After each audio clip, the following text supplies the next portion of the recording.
여러분, 얼굴을 보고 멋지다고 그러는 사람은 이미 실패한 거예요. 왜냐하면 벌써 여자고 남자고 50이 넘으면 미모의 평준화가 오기 때문에 그걸로는 멋지지 않아요. 무엇을 보느냐가 참 중요합니다. 무엇을 보느냐에 따라서 그 인생이 달라져요. 찬양하는 사람도 마찬가지인데요, 무엇을 보고 찬양하느냐가 굉장히 중요해요. 제가 찬양하를 준비했는데요, 우리 이정이라고 하는 가수가 부르는 하나님의 은혜입니다. 여러분 한번 들어보시면서 여러분은 이 찬양 속에서 무엇을 보시는지 한번 여러분이 보고 있는 게 무엇인지를 한번 살펴볼 수 있으면 좋겠습니다. 한번 보시죠.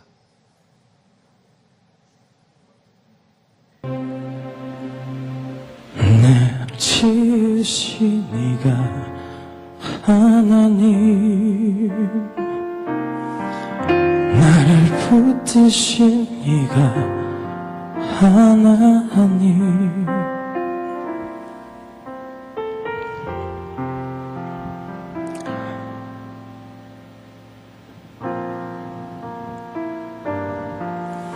나의 나 된 것은 다 하나님 은혜라. 나의 달려갈 길 다 가도록,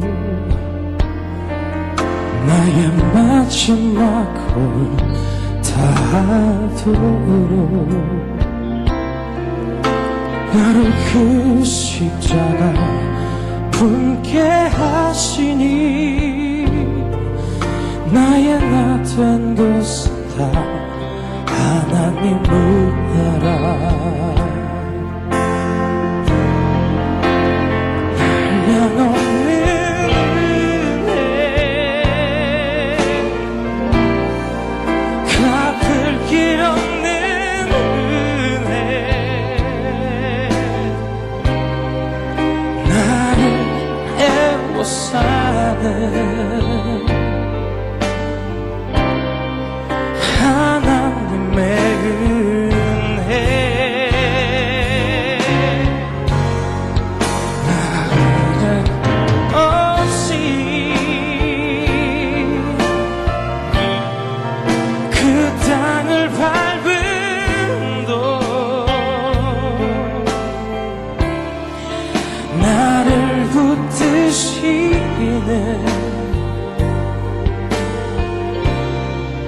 하나님의 은혜.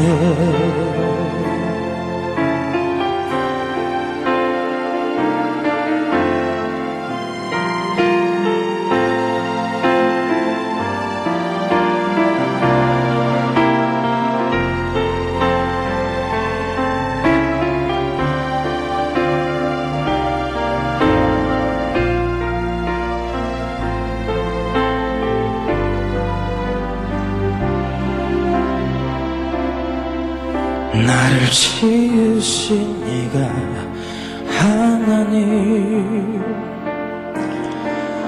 나를 부르신 이가 하나님, 나를 보내신 이도 하나님, 나의 나 된 것은 다 하나님 은혜라. 나의 달려갈 길 다 가도록, 나의 마지막 홀 다하도록, 나로 그 십자가 품게 하시니, 나의 나 된 것은 다 하나님 은혜라. 한량없는 은혜, 갚을 길 없는 은혜, 내 삶을 애워싸는 하나님의 은혜.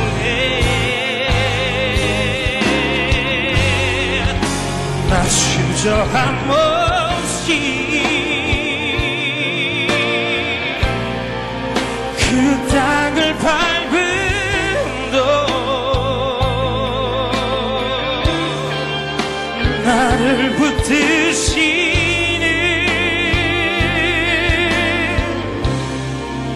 하나님의 은혜 나를 붙드시네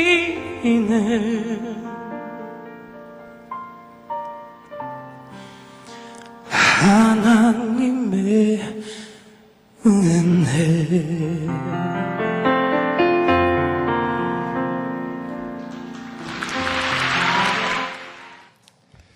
여러분은 이정 형제가 부른 이 찬양 중에서 무엇을 보셨습니까?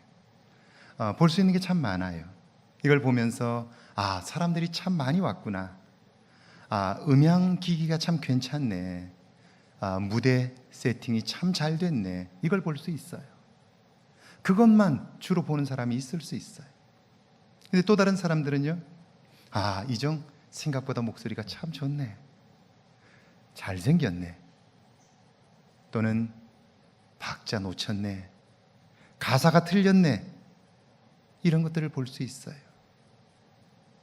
그런데 또 다른 사람은 하나님의 은혜를 부르다가 그 은혜가 가슴 벅차서 더 이상 노래를 부를 수 없고 박자도 생각이 나지 않고 가사도 생각이 나지 않아서 그냥 먹먹해진, 그저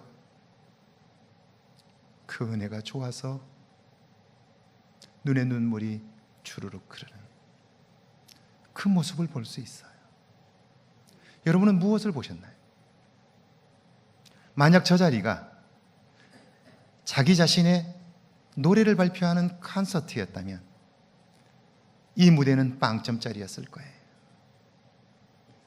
노래를 부르는 전문가로서, 가수로서 가사를 놓치고 박자가 틀린다는 것은 이건 전문가로서는 실패한 거예요. 그런데 그는 그 찬양을 통해서 자기가 만난 하나님, 내게 은혜를 주시는 하나님, 그 하나님을 전하고 싶었던 거예요. 하나님의 은혜를 전하고 싶었던 거죠. 그렇다면 여러분, 그가 보여준 이 모습보다 더 어떻게 잘 하나님의 은혜를 전할 수 있었을까요? 저는 그가 노래를 잘했기 때문에 가슴이 울컥했던 게 아니라 그가 하나님의 은혜를 생각하며 노래를 부를 수 없을 정도가 되었던 그 마음이 읽혀지면서 제 눈에도 눈물이 그렁 고이게 되었어요. 여러분, 이걸 볼 수 있을 때에 우리는 그를 통하여 역사하셨던 하나님을 우리도 한번 경험하고 싶다는 도전을 받지 않을까요? 하나님의 은혜를 찬양하면서 누구는 저렇게 감격하며 목이 메어서 그 가사를 말할 수 없을 정도가 되는데 오늘 똑같은 하나님, 그 은혜를 말하는 우리들의 마음속에는 과연 그런 감격이 있느냐 하는 것입니다. 베레아에서 아덴으로 온 사도 바울은 그곳 사람들을 향해서, 아덴 사람들을 향해서 이렇게 말합니다. 아덴 사람들아, 너희를 보니 범사에 종교성이 많도다. 이 말은 하나님께서 인간을 창조하실 때에 그 마음속에 하나님을 찾아갈 수 있는 하나님에 대한 그리움을 그 속에 심어 놓은 거예요. 그래서 인간은 누구나 다 살면서 삶의 목마름, 갈급함들을 느끼게 되어 있고요. 그래서 하나님으로 향하는 마음들을 가지도록 되어 있는 거예요. 이게 종교성입니다. 자, 이 종교성을 가지고 이제 하나님의 손길을 발견하려고 하면 하나님의 파편들이 전 세상에 엄청나게 많은 거예요. 그래서 우리가 하나님을 발견할 수 있게 되는데, 그런데 인간은 하나님에 의해서 하나님을 알 수 있게 해달라고 요청하기보다 자기들이 알고 있는 것으로 하나님을 만들려고 하는 거예요. 결국 이 종교성이라고 하는 것은 하나님의 도움으로 하나님을 향하면 하나님을 만날 수 있게 되지만, 이 종교성이 자기의 생각으로 하나님을 발견하려고 하면 결국 미신적이 되고 마는 거예요. 그리고 그 미신적이 된 삶은 그 자신뿐 아니라 그 시대가 얼마나 불행하게 되는지 몰라요. 제가 멕시코 캔쿤이라고 하는 곳을 여러 번 갔어요. 왜냐하면 거기 원주민 교회들을 개척하고 그 원주민 교회들을 돕기 위해서 캔쿤 멕시코를 제가 여러 차례 갔어요. 거의 매해 여름 캔쿤을 다녀왔는데요. 캔쿤에 가면 거기는 마야 문명의 아주 한 시대 꽃을 피웠던 그런 곳입니다. 이 마야 후손들이 지금도 그곳에 있는데요. 키가 작고 얼굴이 검고 굉장히 못생겼어요. 참 신기한 건요, 그렇게 못생긴 마야 족속들도 이 스페인의 공격을 받아서 그것이 정복되는데, 스페인 사람들, 키 크고 그리고 부리부리하게 생긴 사람들, 그 사람들과 피가 섞이면요, 그 스페인 후손들은 얼굴이 얼마나 예쁜지 몰라요. 가무잡잡하고 키도 크고요. 근데 이 마야 족속들은, 자기들끼리 결혼한 사람들은 지금도 아주 키가 작고 그리고 얼굴이 검고 못생겼어요.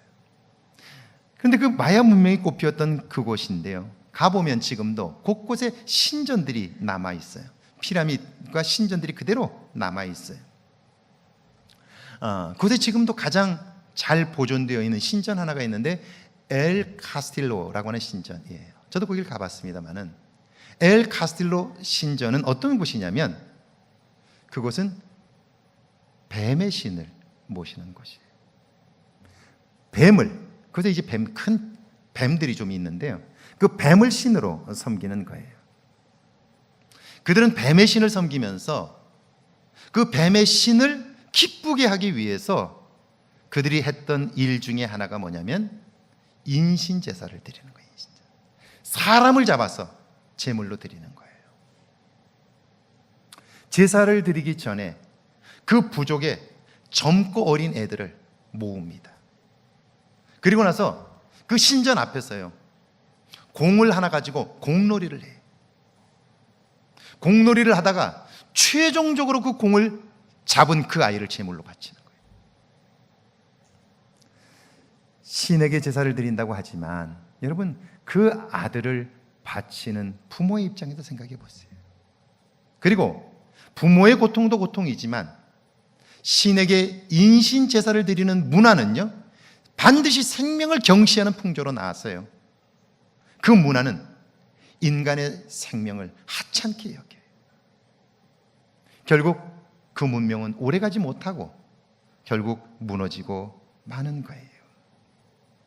아덴에 있는 사람들, 그들은 종교성이 있었어요.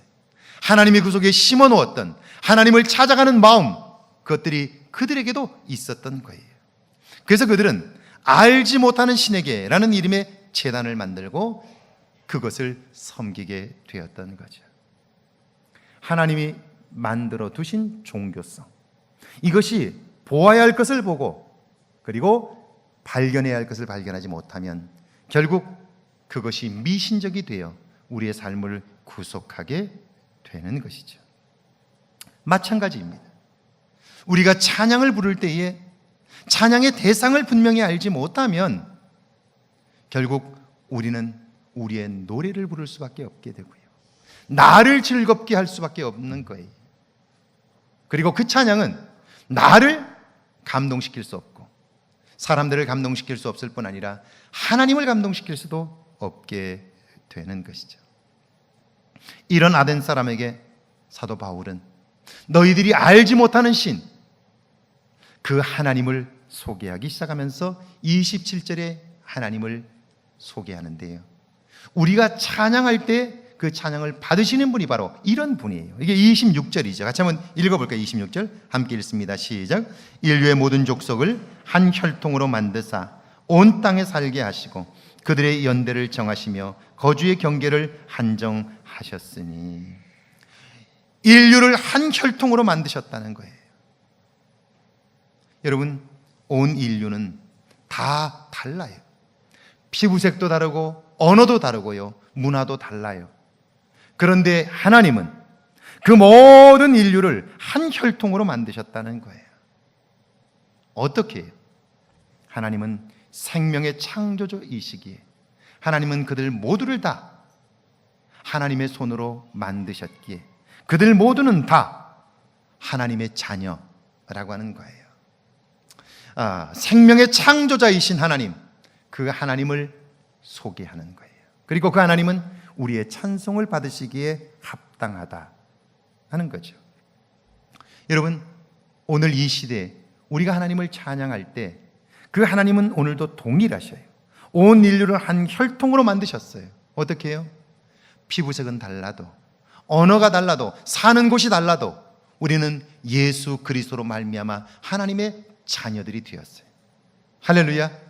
그러니까 그리스도 안에서 우리 모두는 다 인류가 한 형제가 된 거죠.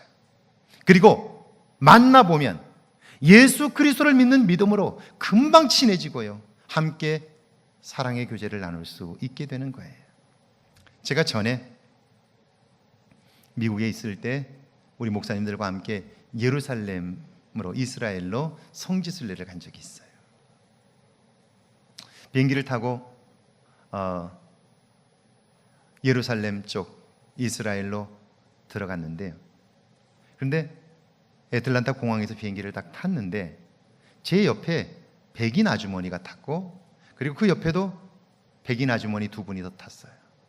제가 창쪽에 앉았는데 옆에 이렇게 타셨어요. 타서 가능하면 제가 비행기를 타면 책을 읽든지 아니면 주로 영화를 보니까 옆에 있는 사람하고 잘 얘기를 안 하는데, 이분이 비행기를 타자마자 통성명을 하는 거예요. 그래서 제가 제 소개를 했더니 이분이 깜짝 놀라면서 그러는 거예요. 어딜 가느냐고. 그래서 내가 이스라엘을 간다고 그랬더니, 성지순례를 간다고 그랬더니 자기들도 성지순례를 간다. 그래서 제가 목사라고 했더니 얼마나 반가워하는지 몰라요. 그러면서 이제 자기는 그 잭슨빌 쪽에 있는 순복음교회 교인이라고 하면서 이야기를 시작하는 거예요.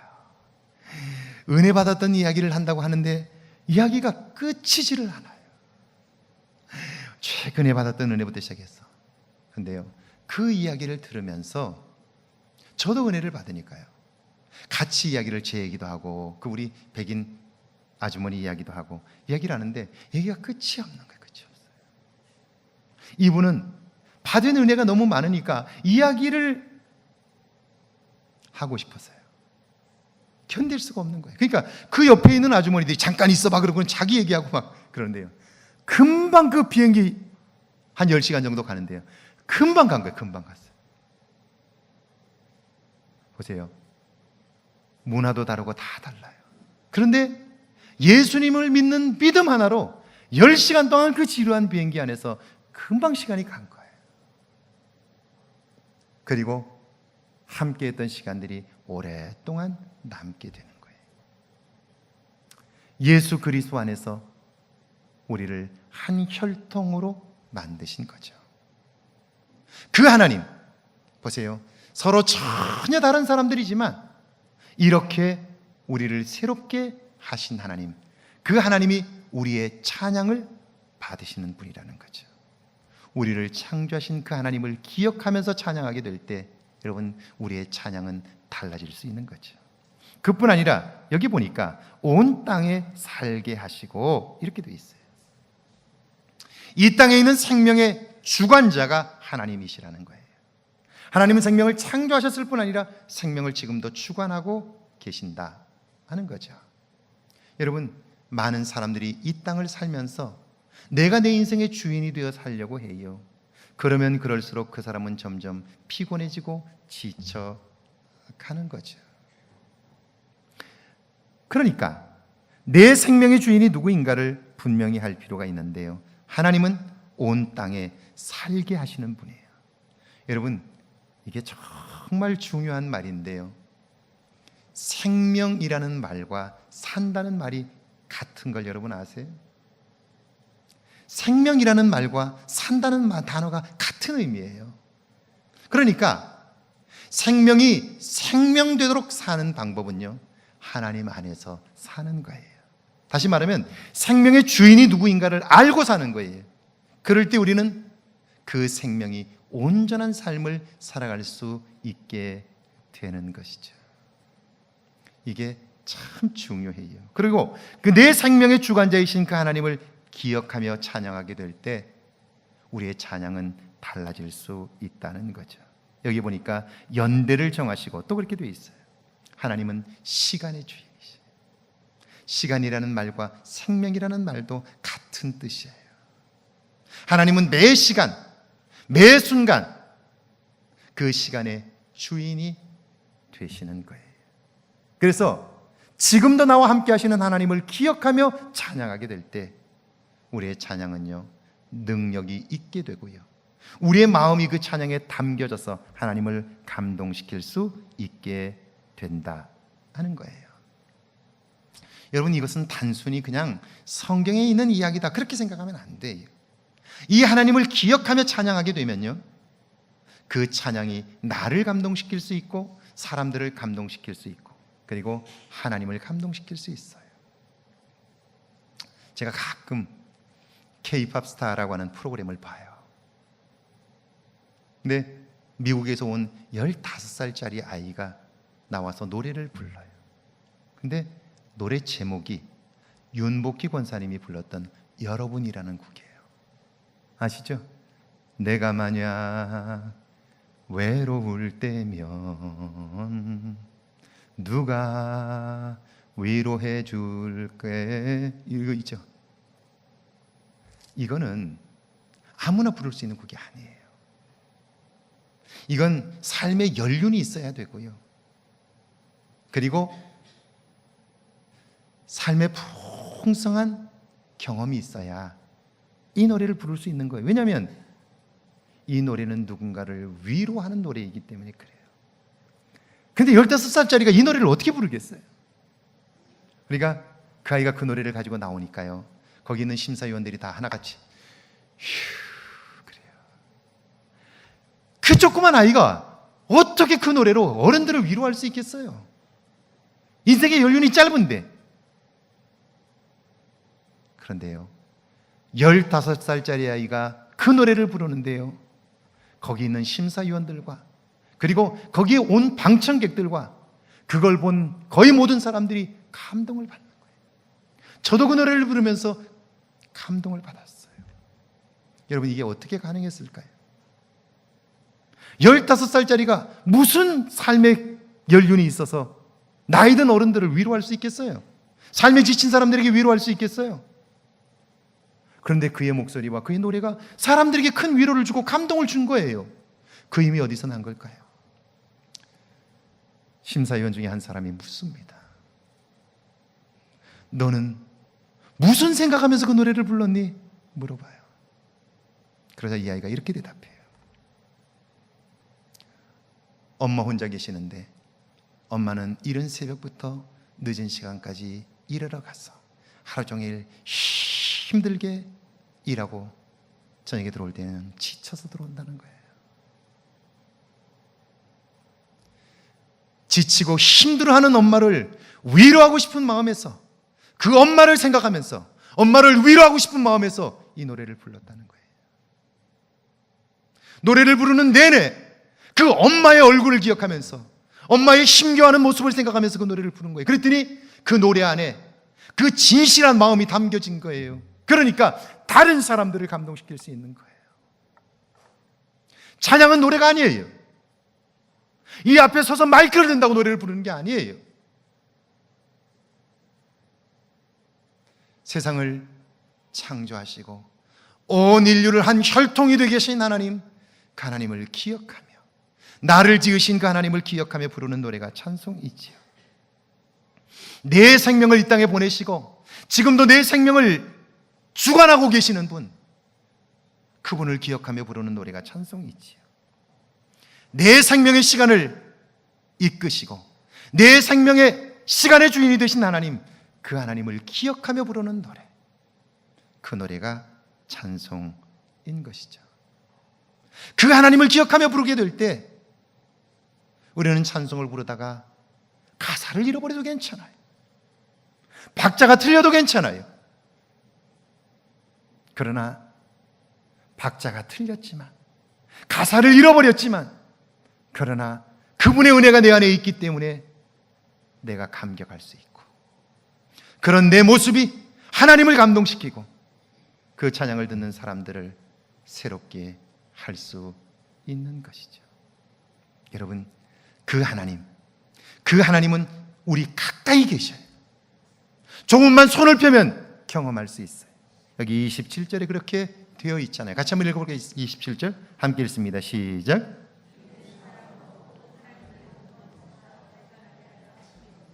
그는 우리 각 사람에게서 멀리 계시지. 여러분, 우리가 지금 신앙생활을 하고 있는데 우리 곁에는 하나님의 살아계심을 체험하며 눈물을 흘리며 기뻐하고 감격하고 그 하나님을 찬양하는 사람들이 있어요. 예수를 만난 이후에 그의 인생이 달라지고 삶이 새로워지고 사는 즐거움이 있다고 고백하는 사람들이 있어요. 그 하나님을 생각만 해도 눈물이 나고 기뻐하고 감격하는 사람들이 있어요. 똑같은 하나님을 믿는데 왜 이렇게 다를까요? 우리가 믿는 하나님은 그들과 다른 하나님일까요? 그렇지 않아요. 하나님은 가까이 계셔요. 하나님은 지금 내 곁에 계시고 내가 손을 뻗치면 언제든지 만날 수 있는 분이에요. 그런데 왜 우리는 그 하나님을 만날 수 없는 걸까요? 그 하나님을 향하여 찬양해도 감동이 없는 걸까요? 하나님은 전능하다고 말하는데 왜 그 하나님은 오늘 내 힘겨운 삶에 능력이 되지 못하는 걸까요? 그 이유가 무엇일까요? 27절을 잘 읽어보세요. 이는 사람으로 혹 하나님을 더듬어 찾아 발견되게 하려 하심이로되. 여러분, 더듬어 찾으라는 거예요. 하나님은 우리 곁에 와 계셔요. 이제 우리가 해야 할 일이 있는 거예요. 그것은 더듬어 찾는 일이에요.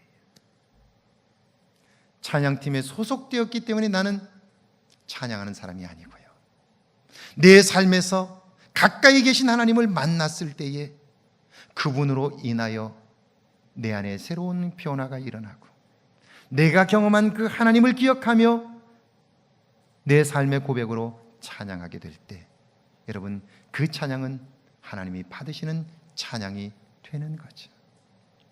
홀로 내 삶 속에서 조용히 하나님의 임재를 경험하고 나와 함께 하시는 하나님을 만나고 그 하나님을 느끼며 살게 될 때 그분이 행하시는 일들을 알게 되고요, 그 하나님을 만난 감격으로 찬송을 부르게 될 때 그 찬양의 가사가 내 고백이 되게 되는 것이죠.